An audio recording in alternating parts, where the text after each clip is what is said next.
Meow, meow, meow, meow. Everybody, I'm Cantonese Cat. Hey everyone, Cantonese Cat here. I want to go for a combo video at Mara and Bitfarms, and then maybe also finish the weekend with some of the other miners just real quick.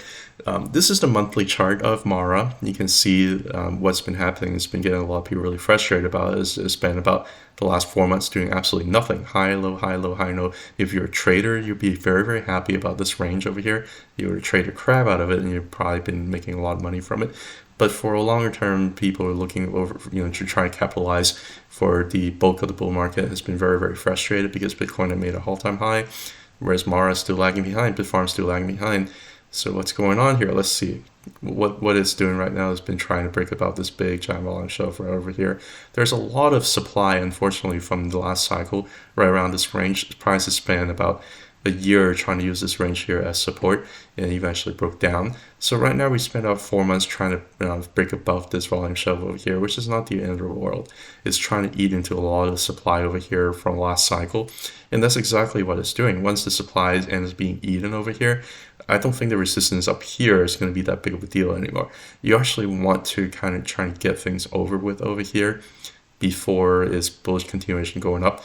If anything, the more time spent over here, the higher the launching pad is going to be for Mara to potentially go up higher. So I'm not really worried about this on the longer term. On the short term, what can it do? I mean, can it go down a lot lower and maybe even back test the volume shelf over here a little bit? Possible. You have a lot of support down here. So I think there's a lot of misconception. For example, I did draw this chart over here on the weekly on X. There's a lot of misconception that, let's say, this big giant level over here, a big giant level over here. There's a lot of misconception to think that if price end up breaking below that, that it's going to be like, I mean, ideally, I like to see it forming like a little bit of a higher low over here, right? So as long as price end up not getting below like 14.62, it would still technically be a higher low, and that would still be a bull trend for this bullish continuation. There's a lot of misconception if price ends up closing here for like a week or so, then this support over here is broken and everything is going down to crap. I don't really buy into that notion. All I'm seeing here is this is a range, and there's maybe some oscillation over here before its bullish continuation, and there's a lot of supply up here that's been eating into up on this range over here. And right now it's continuing to eat on some of the supply, maybe down the lower range over here. So once price breaks above this bouncy ball over here between 20 and 30, I can see that the majority of the supply from the last cycle has already been eaten over here. There's also a lot of key thing to look at here too. Right here is a classic inverse head and shoulder, and you have a big volume breakout of that, back in late last year, early this year. After this big giant volume up here, what's ended up happening right now is you have an expected backtest, and these backtests can happen for a couple of times. It just doesn't always have to just be like backtests going up further. It doesn't always have to happen that way. You can end up just having backtests and maybe potentially having even another lower volume backtest. Right now, the backtest is selling over here is not really high commitment at all compared to high commitment breakout like this zone over here. So I still think pretty positive about the price action of Mara. It can go down a little bit further, it wouldn't necessarily bother me. But that's kind of what I'm seeing over here. Now, you just go back to the monthly. Again, we're trying to find support over here at this range, and we've been trying to basically eat into a lot of the supply from the last cycle over here. Nothing is really surprising over here. If anything, it's forming a little bit of bull flag over here, and it's just been lasting a lot longer than some of us has expected. But I'm not really that concerned about the price action right now. Right now, it's finding support kind of at the volume shelf over here too. There's a lot of support underneath below. So again, I'm not really worried about the price action so far. Selling volume is declining, after a big giant buying volume over here for closer to a year. If you also look at the blackhead oscillator, you can see that there's still an increase in inflow so far, trend-wise. Even after a red candle so far for this month, it's only been like 5 days. Trend-wise, there's still an increased inflow. And you can see over the last cycle, when you have kind of price kind of go sideways for months, not doing anything, and we still have an increase in inflow, even though it's not significantly increased, guess what happens? All it takes is just some buying pressure to really punch through all the supply, and next thing you know, things can go flying. I see a very, very similar picture over here. And I think that things are probably going to work out okay. If you look at the Ichimoku cloud analysis, I'm going to have to start pull off the blackhead indicator over here. If you look at the Ichimoku cloud analysis, you can see something very interesting that it's doing right now.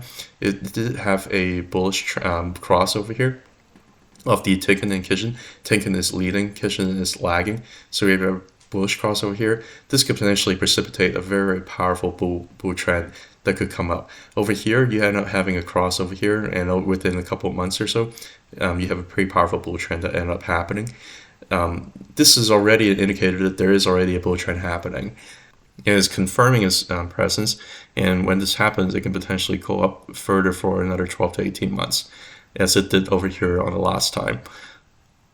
You can also see that even though last time when price went sideways, price kind of dipped below the Tenkan and Kijun line here a little bit, as price is trying to find support and trying to oscillate around the Tenkan and Kijun over here as well. Last month it ended up closing above the Tenkan and Kijun. This month is so far it's only been a week and ended up breaking down below, but this ultimately might end up being a wick before going higher, or it can actually close down here. I don't really care, in terms of what April is going to do. I do have suspicion to think that this might just be potentially just a wick before its bullish continuation, or it could spend a month of just another lost month here in April before its bullish continuation. I don't really care one or another. My outlook is longer than that, but once it breaks, it could challenge the cloud, and there might be a little bit of resistance up here, but I do think the majority of the supply is being absorbed over here. Maybe some additional supply being absorbed up here too is necessary before its bullish continuation, but I think that majority of the time, the more time we spend here, the more powerful the move is going to be moving up next. But once we break about around 30, the next thing it'll probably end up going to low 40s in a hurry, and next thing it's probably going to end up going a lot higher. That's kind of what I'm seeing on the Ichimoku cloud. That's kind of what I'm seeing on the volume shelves. Let's look at the Bollinger Band. The Bollinger Band is still expanding up and down, right, allowing price to go up higher over time. I also like Mara, the fact that it's actually not way outside the upper Bollinger Band. That tells me that the risk is actually not that great, for it to just completely break down like what you see in MicroStrategy. You can have these like negative 10% move because price is still way outside the upper Bollinger Band. With Mara, you're going to have a lot more stabilization of price here. And with Mara, you're also going to get a little bit closer to some of the key supports over here that you might end up seeing MicroStrategy potentially go down a lot further, and Mara could just end up staying kind of where it is, and maybe even go down just a little bit. So I like the look of Mara so far. On the monthly, in terms of Blackhead, fund flow, in terms of Bollinger Band, in terms of Ichimoku Cloud, in terms of what I think price is trying to do, in terms of the volume that is showing me, I think there's just basically just trying to absorb a lot of supply over in this range, and once we're able to do that, things should go up a lot higher. Weekly chart. Let's look at what it's doing on a weekly. A couple of things here to look at the weekly here. One thing is, if you look at the bull market support band, it did kind of break below that down a little bit. This is not something that I'm necessarily worried about, because if you look at a bunch of other stocks, first of all, the 20-week moving average is still pointing up. So it's not going to serve as very, very bad resistance, even though price broke down it this week. And if you look at the primary trend is still up, right? If you look at the primary trend on the monthly, if you look at the Bollinger Band, the 20-month moving average is still pointing up, right? So, and also spend a significant amount of time on the upper part of the Bollinger Band. So what's going to happen is 20-month moving average is going to keep pointing up. And right now we're just having a little bit of a cool down here for a few months, which is not a big deal. If you look at an equivalent stock here, going back to the weekly, pulling back up the bull market support band here, if you look at something that's equivalent, something that really reminds me of what happened over here was another stock that I've been following pretty closely, which is Palantir. You see that price had kind of closed down below the bull market support band. It's kind of flattened, but the 20-week moving average is still kind of pointing up. I think we might be in a very similar situation where we might end up having a couple of weeks kind of closing down below here for a few weeks before its bullish continuation. So I'm not really that concerned about what's happening over here. 20-week moving average is still pointing up. We're just spending a few weeks kind of living a little bit below it. Before its bullish continuation is my best guess. I also like the fact that the selling volume of this downtrend here has been declining pretty significantly. This tells me there's going to be ongoing sell exhaustion. Could it go down a little bit further before, more than we would expect? That's always a possibility, right? But I like the fact that the selling volume here really trying to clear out. It's really trying to squeeze the rest of the sellers out before its next big move. The next big move can happen over the next few weeks or the next couple of months or so. A lot of people looking at this as a double top.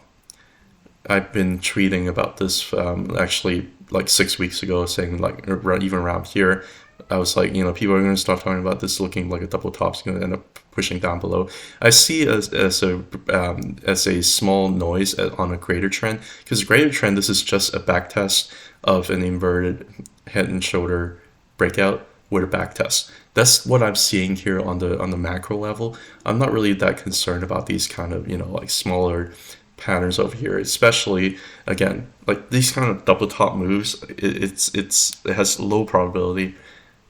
It's something fun to look at, but I'm not going to worry about it because of the primary trend is higher lows and higher highs. The same thing happened with Bitcoin, and a lot of people worry about this double top over here. Price ended up closing below the bull run support band for a few weeks. Everybody got super scared over here. Guess what happened afterwards? I'm not really worried about it.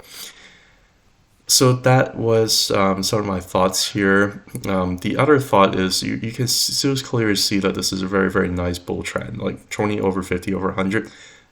All three are pointing up. This is a very nice weekly bull trend that just started not long ago. That's just started maybe a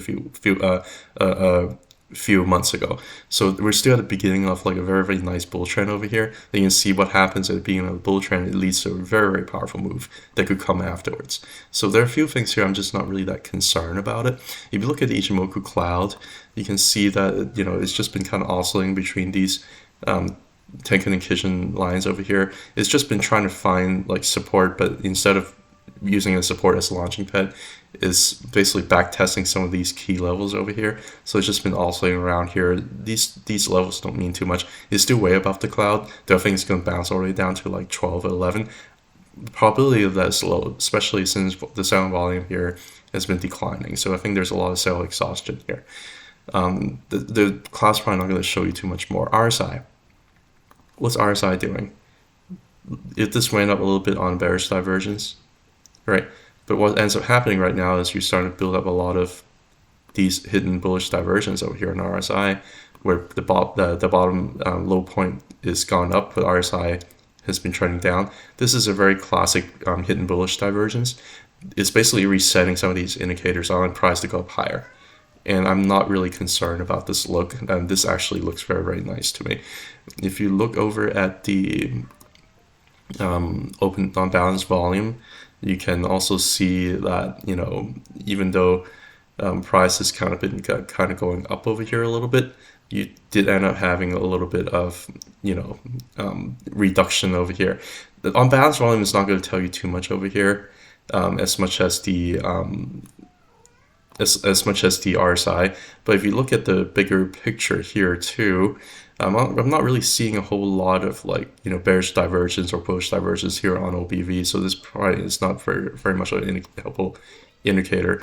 But what I'm looking at here is, I'm just showing you more on the weekly and monthly in terms of what I think about Mara. I still find it to be a pretty favorable setup here. And I still have a pretty decent position in Mara. Together with CleanSpark, together with Bitfarms. I'm going to show you what I'm thinking about Bitfarms here. Right here. It has a very, very similar look to Mara, although it's not looking as bullish based on some of the indicators, but it has a very, very similar look to Mara.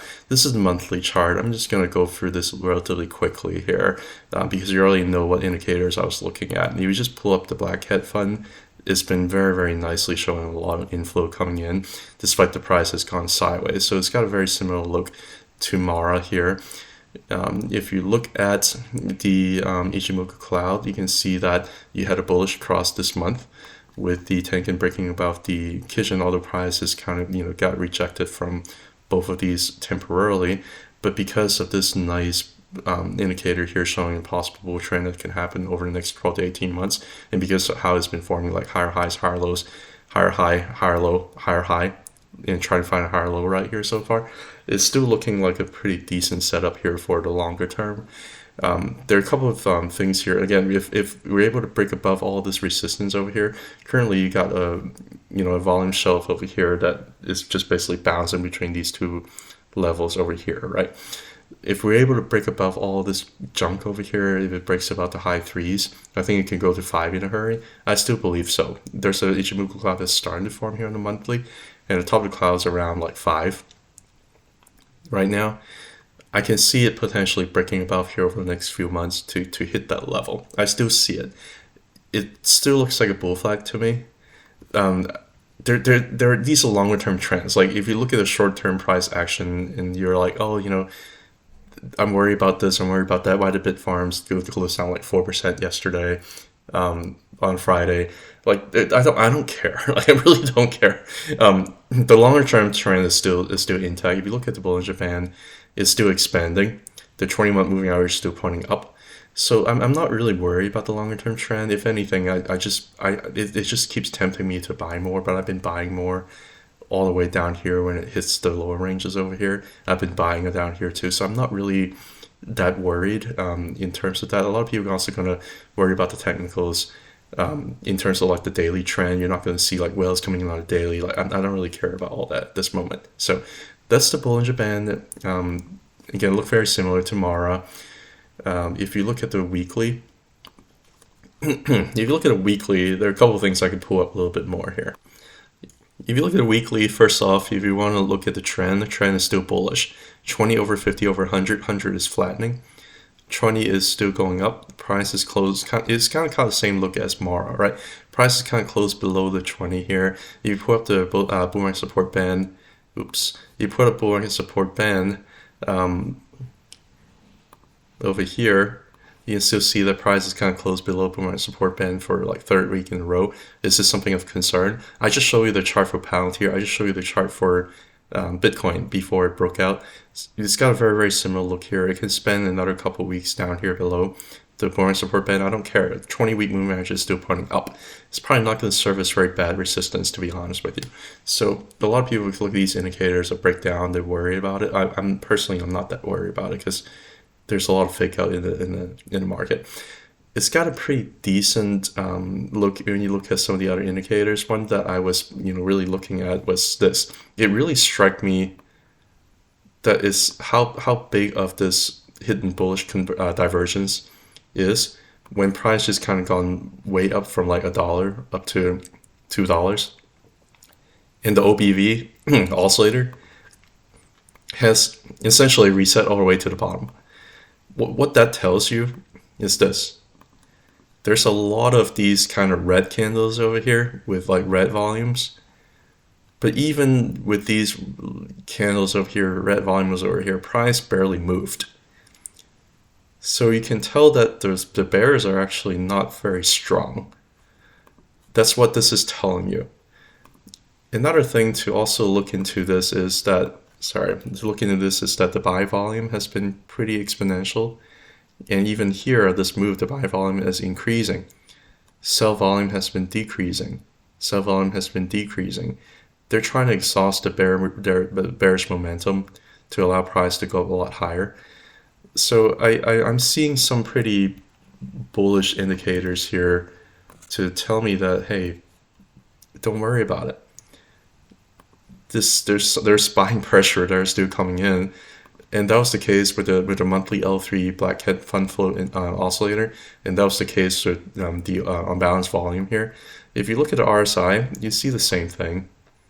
You see a lot of the reset of these indicators over here. Price basically has just gone up a little bit, but RSI has been resetting pretty significantly.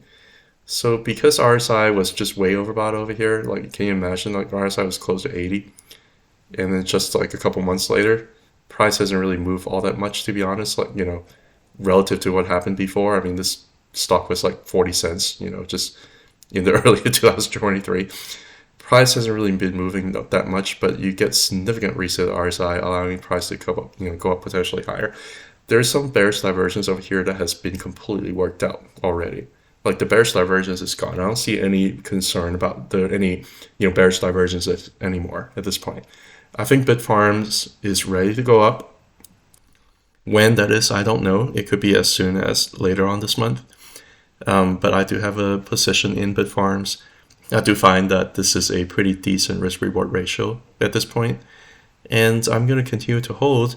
If there is any opportunity to buy, I might. But I'm happy with my position right now because, again, I did add, down here, and I also did add down here. So I'm okay where it goes. It's still trying to find a higher low, and that's okay. The higher low might end up getting, a little bit invalidated if price end up going below 1.9. And that's okay too, because if that ends up happening, this could still be like a megaphone bull flag, which happens. Like, this is not anything that I'm necessarily concerned about as long as the trend is positive. As long as there's still a bull trend here, 20, 50, and 100. That just happened. This generally happens at the beginning of a bull market. So, anyway, been over 20 minutes. Thank you for listening. Have a good one. Bye.